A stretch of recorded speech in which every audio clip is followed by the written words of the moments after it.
Pengenalan teks eksplanasi, ada baiknya kita memperlihatkan bagian dari struktur teks eksplanasi. Banyak ragam yang memberikan pengetahuan akan adanya struktur teks eksplanasi. Maka untuk itu saya akan membawa kamu ke dalam struktur teks eksplanasi yang berupa seperti ini.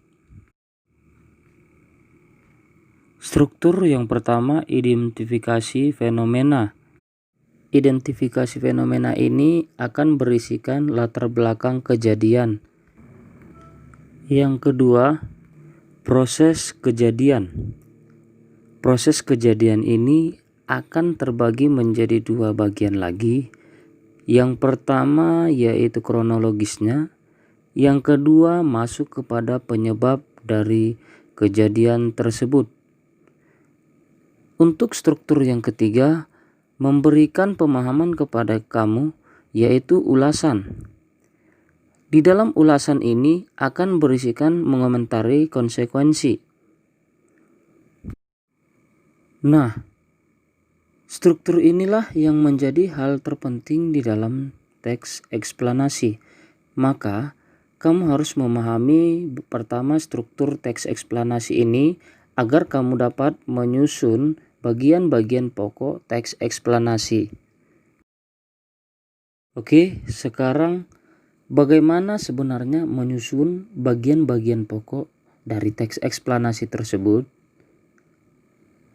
Inilah yang harus kita ketahui, bagaimana cara untuk menyusun bagian-bagian pokok teks eksplanasi tersebut.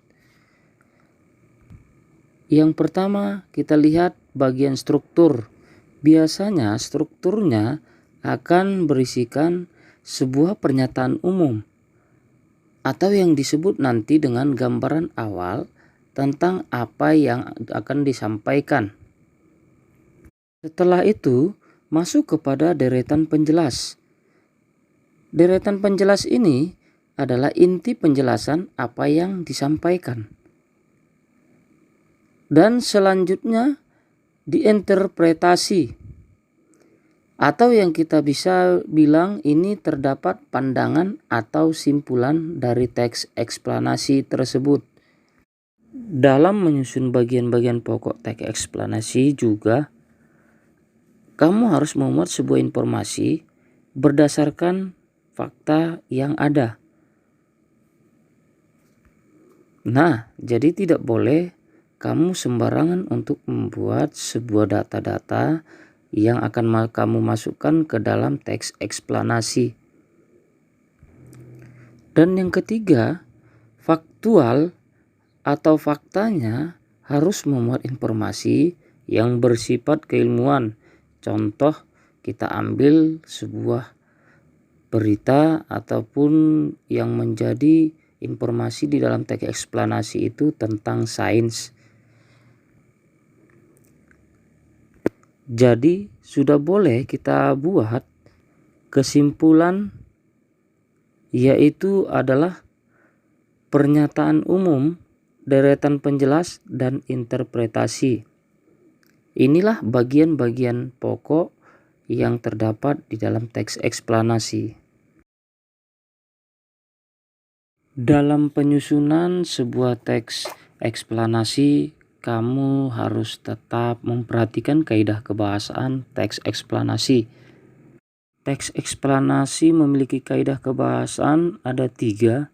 Yang pertama, konjungsi kausalitas.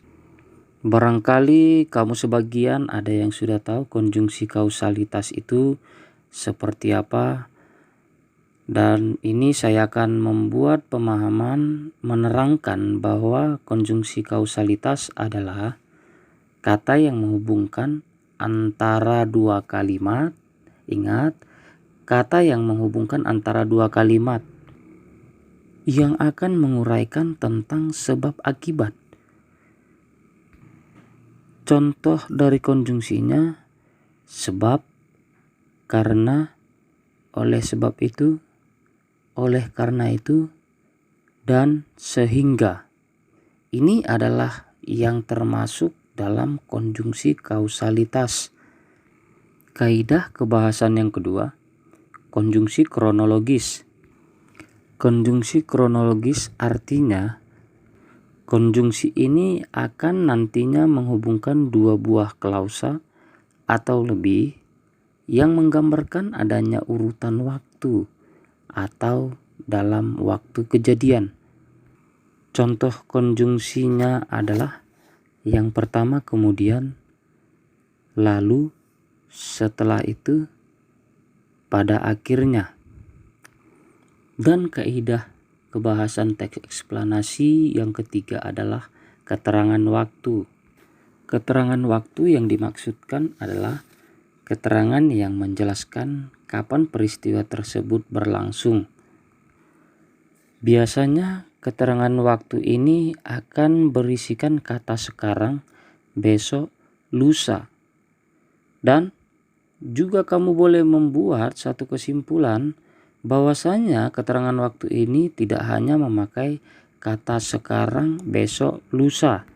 Jadi, apakah ada di luar kata keterangan waktu ini yang menyatakan yaitu tentang keterangan waktu?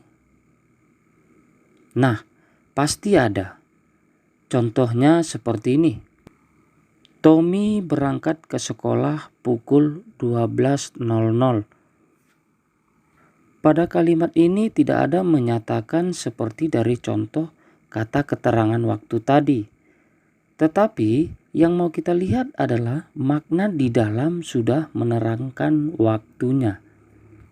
Nah, demikianlah kaidah kebahasan teks eksplanasi yang akan membantu kamu jika kamu hendak menyusun sebuah teks eksplanasi.